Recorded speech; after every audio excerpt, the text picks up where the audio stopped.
Барыңыздарга салам, урматтуу өзүм врачмын долбоорунун катышуучулары, менин YouTube каналымдагы көрүүчүлөр.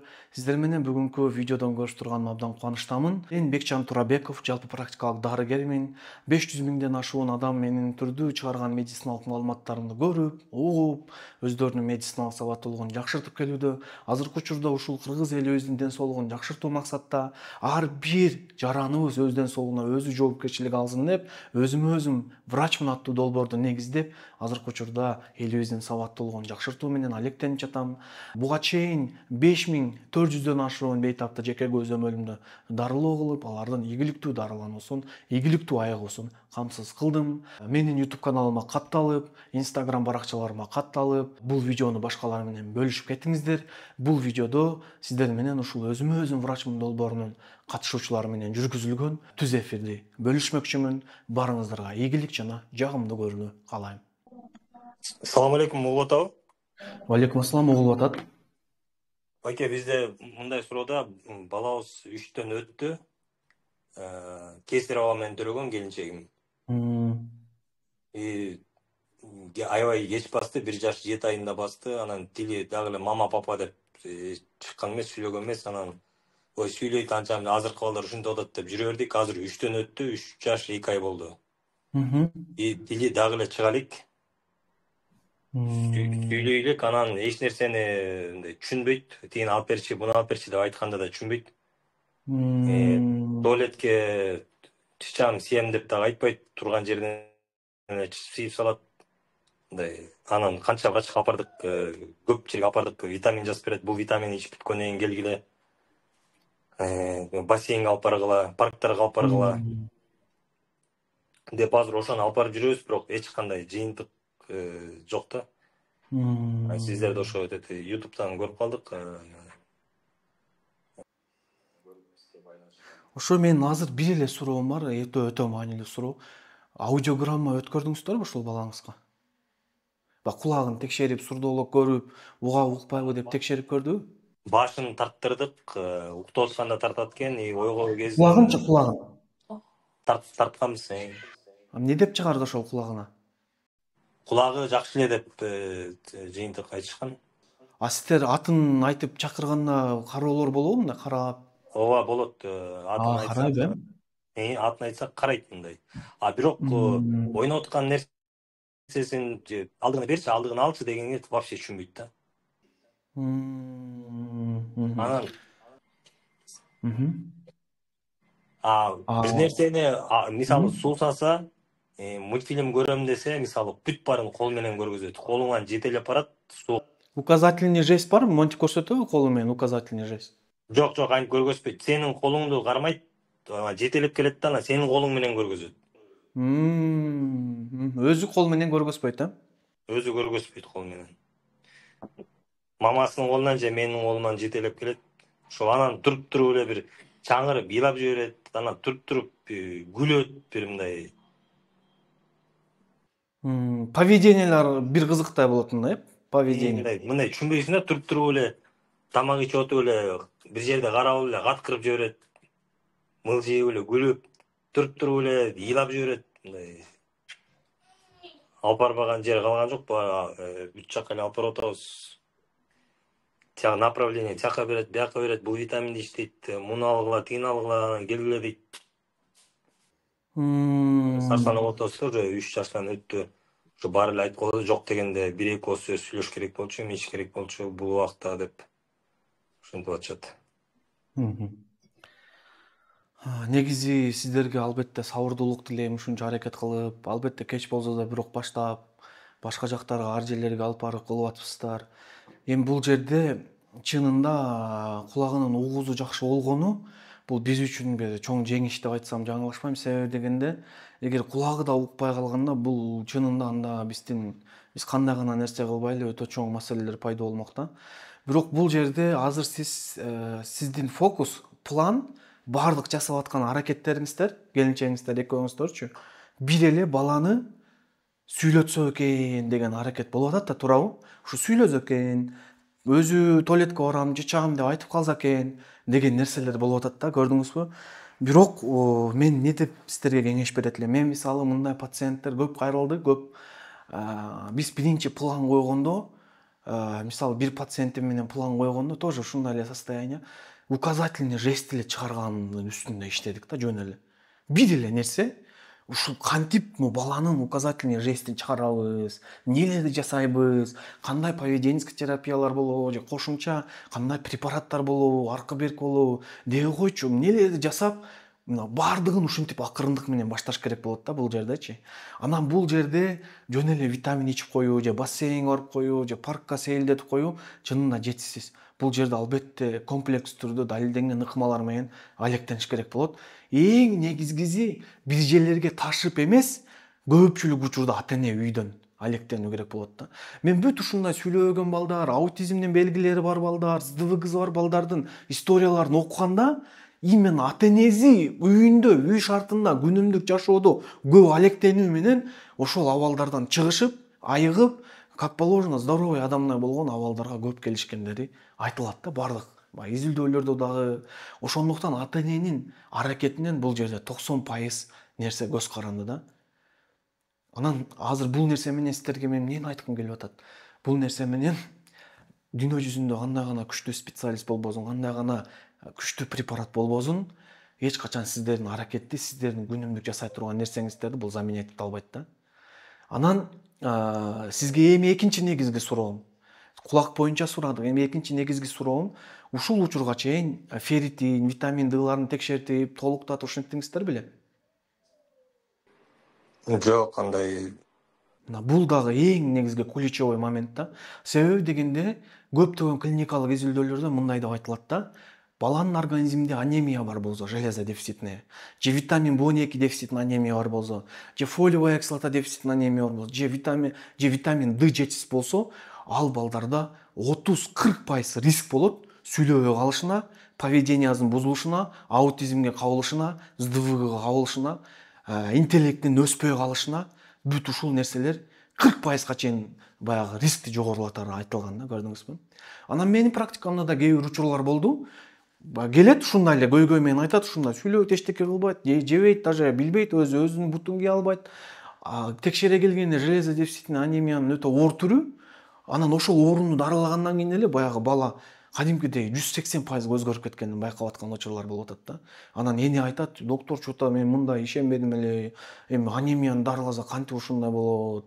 Это же невозможно. Бул биз канча жерге кылдык го, бирок ушу анемиясын эле дарыласа ушундай болобу? Балам азыр указательный жест чыгып калды, өзү түшүнүп атат, бир нерселерди сүйлөп баштады, более сөздөргө башкача реакция кылып баштады, өзү бутун кийип баштады, самостоятельностька үйрөнүп баштады, туалетке барам деп баштады деп айткан учурлар болгон да. Бирок мындай учур 100% болбойт көбүндө. Ушундай да пациенттер болду. Кээ бир пациенттер балдары тоже анемиясын дарылагандан кийин деле эч кандай өзгөрүү болбогон учурлар болду да.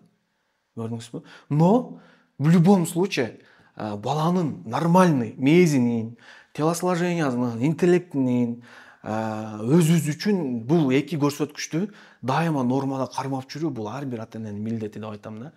Если вдруг мен мисалы көзөмөлүмө жазылып калсаңыздар, менин жасай турган биринчи кадамым ушул болмок да. Ферритин менен витамин D'ны нормага келтирүү болмок. Анан кийин бардык организминдеги көйгөйлөрдү чечип алгандан кийин уже план түзмөкпүз. Уже эмне этаптарды үйрөнүшүбүз керек. Биринчи указательный жестке карата иш кылуу, андан кийин уже туалетке барууну үйрөтүү, андан кийин CM деп айтууну үйрөтүү, андан кийин сиздердин күнүмдүк кыла турган аракеттер, үй шартында жасай турган оюндар мисалы, бүт ошол нерселерди киргизиш керек комплекс түрдө. Андан кийин кошумча терапиялар, кайсы кошумча терапияларды кошуш керек. Бул жол жеңил эле чечиле турган жол эмес да, ошол нерсени билишиңиздер керек. Ооба, эми ар бир адамдын башына сыноо келет, Аллах Таала ар кимге өзүнүн күчүнө жараша сыноо берет. Баланын сыноосу кандай экенин мен өтө жакшы сезем. Себеби мен өзүм атамын, өзүм ата-энемин мисалычы. Чынында ар бир ата-эненин бул жүрөгүн оорута турган өтө оор нерсе да, баланын сыноосучу негизи. Себеби бардык ата-эне балабыз нормально өссө экен дейбиз, нормально чоңойсо экен дейбиз. Но биз дагы эртең кийин өкүнүп калбагандай деңгээлде аракетибизди жасашыбыз керек да. Көрдүңүзбү? Тем более азыр мына эми 2 жаштан 4 жашка чейинки период өтө пиковый период деп коет да. Ушул учурда жасалган көп аракеттер кийинки жыйынтыктарга таасир этет да, кийинки баланын калыптануусуначы. Анан чуда нерсе берди, эчтеке жок. Чуда баягы ооба кээ бир клиникалык изилдөөлөр чыгып атат, фолиновая кислотаны балага берсе өзгөрүүлөр болуп атат деп. Бирок кандай гана нерсе болсо да азыркы учурда чуда бир нерсе жок да. Болгону акырындык менен көп нерселерди жасоо менен гана ушул нерсеге жетсе болот да. Көрдүңүзбү? Бирок баланын ден соолугу үчүн мен ойлойм, бул нерселерди ар бир ата эне жасоого албетте милдеттүү. Бирок менин эң негизги бүгүнкү эфирде сизге айтар кеңешим, үй шартында ушу сиз, аялыңыз көбүрөөк таасир бергенге аракет кылышыңыздар керек да. Ушул өтө маанилүү. Анан жанагы айтып аткан ферритинин, витамин Д'сын идеалдуу абалда кармап жүрүшүбүз керек. Бир эле жолу дарылап коюу эмес, бул жетишсиз. Дайыма идеалдуу көрсөткүчтө кармап жүрүш керек. Чтоб организм мээге кислород жетип, миелинизация деп коет да, баягы биздин нейрондор бар го, нерв системасынын нейрондору. Ошолордун сыртын чел кабык каптайт да. Мына ошол чел кабык жакшы капталбай калса да, жөнөкөй тил менен айтканда, ушинтип нерв системасы өнүкпөй калат. Ошол нерсенин капталуусуна жанагы витамин Д'нын таасири өтө чоң. Көрдүңүзбү? Кечиресиз, да бир сурайын дедим эле. Бала эмеде саналуу эле тамак жейт, анан только суу ичет, эч кандай сок, компот, чай вообще ичпейт. Ушул убактына 3 жаш 2 ай болду. Только суу эле ичет, анан плов жейт, банан жейт, фруктылардан только банан жейт, башка эч нерсе жебейт. Канча алдап мындай мультфильмге аластап отуруп дагы башка витамин немелерди берсең деле, мисалы, кайра түкүр салат да, только эле банан жейт, плов, анан камыр оокат жейт, болду, башка эчтеке жебейт, только анан суу. Бул сенсордук кабыл алуунун бузулуусунан кабар берет да. Сенсордук кабыл алуу баягы тамактын даамын, анын консистенциясын, анын организмге түшкөн абалын баягы искаженный абалда кабыл алып эле ошондон коркот да, жегенден дагычы. Көрдүңүзбү? Бул нерселер дагы көп аракеттер менен, сенсордук интеграция менен, бул нерселер жасоо менен анын калыбына келет да. Сиз айтып атпайсызбы, үй шартында келинчегиңиз экөөңүздөр гана эме иштегенден өтөрү жок депчи. Бул үйдөн иштеп атабыз, бул менен сүйлөшүп атабыз. Вообще мындайча айтканда баланын тилин таба албай атабыз да. Бул көңүл да урбайт, маани дагы бербейт. Парктарга алып барып жанагындай аттракцион эмелерге, детский эмелерге түшүрсөң, башка балдар реакция берет, кыйкырып, жана күлүп ойночу. Менин балам мындай күнүмдүк кандай жүрөт, ошондой эле отуруп, аттракциондордо да ошондой да, мындай эмоция жок эч кандай. Көрдүңүзбү? Эмоция да жок болуп атканы бул чын өтө чоң маселе да. Ошон үчүн биринчи очередде сиздер үчүн түзүлгөн индивидуалдуу план, кам көрүү тактикасы, дарылоо план бул баарынан маанилүү да. Анан күн сайын информация чогултуу. Мисалы дал ушундай көйгөй менен мен сизге бир окуяны айтып берейин. 4-6 ай мурун Инстаграмга да чыгаргам. Ал катталуучум да айтып атат, ыйлап айтканда ошондочу айткан, доктор дейт, менин балам дейт, мени тааныбай атат дейт. Мени апасы экенин билбейт дейт ошол балачы. Жүрө берет өзүнүн өзү ушинтип эле бир нерсе тамак жебейт дейт. Эмне коркуп атабыз, эмне бир нерсе болуп калбайбы, жебей коет эчтеке дейт да, мындай. Мени тааныбай атат, эмне кылам мен, айла жок да, ушу катталган. Анан алар өздөрү ошол Россияда иштешет экен, анан биякта турат экен.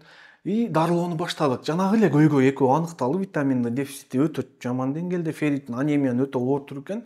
Күн сайын алар жеген тамактарын балага жебесе дагы баягы эмнени сунушташты, ошолорун сүрөткө тартып жөнөтөт да, күн сайын жөнөтөт, жазат. Доктор бүгүн мончада турду, бүгүн мынчада минти, мындай оюндарды ойнодук, мындай нерсе кылды, мынчада уктады, бүгүн маанайы мындай, бүгүн капризный, эчтекени укпай койду, бүгүн мындай жаңы бир нерселери пайда болуп калыптыр деп күн сайын жазып отуруу менен бир 4 ай өткөндөн кийин, 4 ай өткөндөн кийин баягы бала уже апасын таанып, уже өз алдынча тамактарды жеп, этти кадимкидей жеп, мындай өзгөрүү болуп көрбөгөн деңгээлде болду да. Ал эмненин деңгээлинде болду? Элементарно жанагы феррит менен витамин D'ны көтөргөндөн кийин күн сайын адам баягы ата эне дагы биз ойлойбуз да, мынтип биз сонун эле нерсе кылып атпайлыбы? Күн сайын алектенебиз, күн сайын кам көрөбүз, парктарга алып барабыз. өзүбүздү ойлойбуз биз баардыгын подобающим образом жасап атабыз депчи. А по факту келгенде, жана күн сайын жөнөтө келгенде, ошондо сезебиз да өзүбүз реально эмне жасап атканыбыздычы. И баланын ушинтип күн сайын абалын анализ кылуу менен анан бир изменениялар жасаса болот да. Азыр сиз мисалы любой жерге алып барыңыз, любой жерде жүрсүн мисалы, бирок жанагындай күн сайын контроль жок болсо, күн сайын сиздердин жасай турган план жок болсо, сиздердин жасай турган конкреттүү кадамдарыңыздар жок болсо, жөн эле хаоска түшүп каласыздар да. Бул сиздерге да өтө больно болот. Балага да эч кандай пайдасы жок болуп калат да. Anladыңызбы?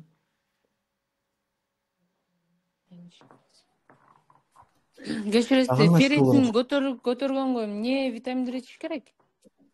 Ферритинин көтөргөнгө эмне бериш керек деген суроодон мурун, эгерде ферритин реально түшүп кеткен болсо, анализден аныкталса, эмнеге түшүп кеткен деген нерсени изилдеш керек да. Эмнеге түшүп кетти, эмне себептен? Себебин биринчи билиш керек. Анан ошого жараша анан дарылоо тактикасын жүргүзүш керек. Бул баягы мындай нерсе эмес да, бул организм. Биз көпчүлүгүбүз ушинтип ойлойбуз. Ферритин азбы? Ферритин көтөрө турган нерсени берип койсоң толукталып калат. Витаминди азбы? Витаминдин берип койсоң толукталат. Бирок толукталат, бирок дальше эмне болот толуктагандан кийин деген маселе чыгат да. Эмнеге түшүп атканын себебин билбесек, эмне болуп атканын билбесек, көрдүңүзбү? Ошондуктан бул жерде кылдат изилдөө кылуу менен, кылдат анамнез чогултуу менен, баардык информацияны анализ кылуу менен гана эмне дарылоо тактикаларын жүргүзүш керек да. Бул жөн эле сиздер дайыма изденишиңиздер мүмкүн, кайсы дарыны өрүп койсом эле балам сүйлөп мындай жок. Сиздерге 100% гарантия берип айтам.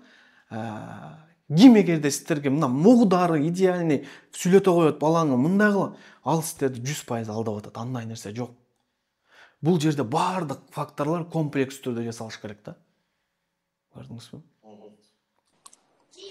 Акыркы суроо байке, сизге өзүңүзгө барып, өзүңүздөн анализ алып баланы сизге бир көргөзсөк болобу же андай? Менде мындай да. Көзөмөл деген мындай. Мен мисалы сиздер менен көрүп сүйлөшүп атпаймынбы? Баланы мен азыр картинасын и так сиздер айтып бердиңиздер, баардыгы белгилүү болду. Көзөмөл дегенде баягы анамнезди чогултуу процесси болот. Анамнезди чогултуу процесси бул биз менен сиз менен бир 15 мүнөт отуруп сүйлөшкөндө же ушинтип видео аркылуу бир нерселерди сураганда ал толтурулбайт. Анамнездик нерселерди чогултуш үчүн мен бир нече суроолорду иштеп чыгам сиздердин балагачы. Алардын баарына сиздер шашпай баарына жооп беришиңиздер керек болот. Андан кийин анализдерди изилдеп баштайбыз. Бул нерселердин баардыгын офлайн кылуу, живой жолугушуп алып, карап алып, бул невозможно нерсе. Бул сиздерге да сиздер келе албай кыйналып кетесиздер. Мага бул физикалык жактан невозможно нерсе. Күн сайын көзөмөл кылып, жанагынтип сиздер күн сайын дневник жөнөтүп туруу, бул уже только онлайн форматта гана идеалдуу түрдө жүргүзүлөт да. Көрдүңүзбү? Мен сиздерди көзөмөлгө жазылсаңыздар кандай кылам? Биринчи анамнез изилдейбиз, андан кийин анализдерин көрөбүз, андан кийин дарылоо тактикасы иштелип чыгат. Сиздер күндө жасай турган бүт ошондой кадамдар, атене, эмнелерди кылыш керек, кандай оюндар, кандай программалар, каяка алып барасыздар же алып барбайсыздар, үй шартында эмнени кыласыздар, күн сайын берип аткан тамактарды анализ кылыш керек. Сиздер өзүңүздөр элестетишиңиздер мүмкүн. Мен берип аткан тамак балам үчүн сонун. Мен как положено сонун кылып жасап берип атам деп.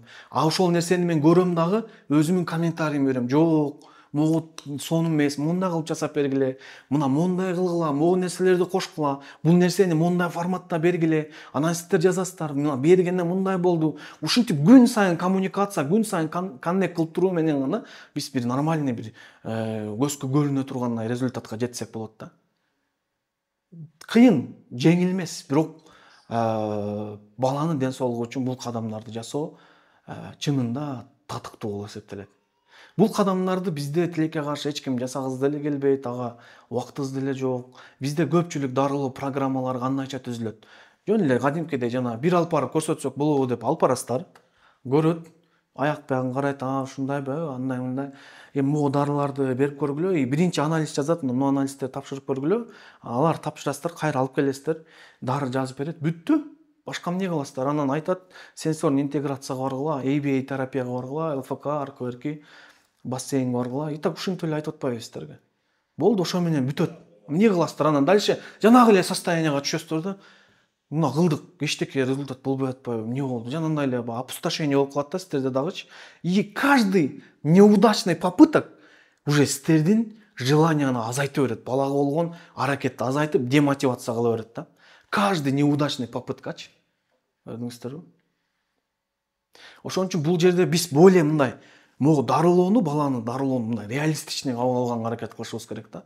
Более мындай реальный кандай болгондо бул нерсе иштейт. Не болгондо бүт жанагы айтып кеткендей кылдат көзөмөл кылганда, күн сайын маалымат жөнөткөндө эң негизги нерсе көзөмөлдөгү эң артыкчылыктуу нерсе бул күн сайын баланын абалы менен таныштыруу да.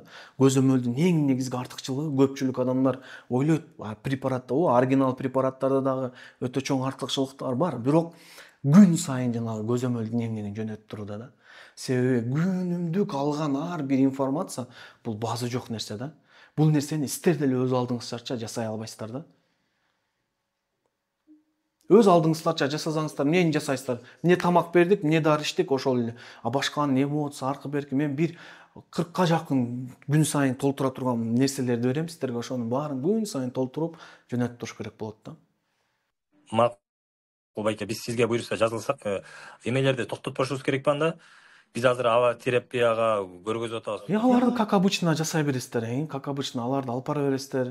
Бирок мен көпчүлүк учурда сунуштайм, эгер балада өнөкөт оорулар бар болсо, железодефицитный анемия бар болсо, ошол бүт терапиялардын деле эффективдүүлүгү өтө төмөн болот да, өтө аз болот. Бирок токтотпой жасай бериш керек. ABA терапия бул далилденген ыкма, ооба. Болгон туура жасалса, үй шартында көбүрөөк жасаганга аракет кылыш керек. Сенсорный интеграция, поведенческий терапиялар бүт. Анан мен да өзүм сиздерге үй шартында жасай турган кошумча терапияларды айтам. Реальный изилдөөлөрдөн өткөн. Аларды ошол үй шартында уже аялыңыз менен чогуу жасайсыздар да. Макул, чоң рахмат сизге. Чоң рахмат. Тезирээк айыгып кеттиңиздер. Баары жакшы болот. Эч качан үмүтсүздөнбөңүздөр. Буйрса сиздердин бул аракеттер эч качан бүдөмөк болуп бойдон кала бербейт. Сөзсүз түрдө жемишин көрөсүздөр. Балаңыз кийин чоңоюп, сиздерге өзүнүн терең ыраазычылыгын билдирет. Ар бир жасап аткан кадамыңыздар берекелүү болсун. Анда эмесе кийин катталуучуга сөз бере бериңиздер.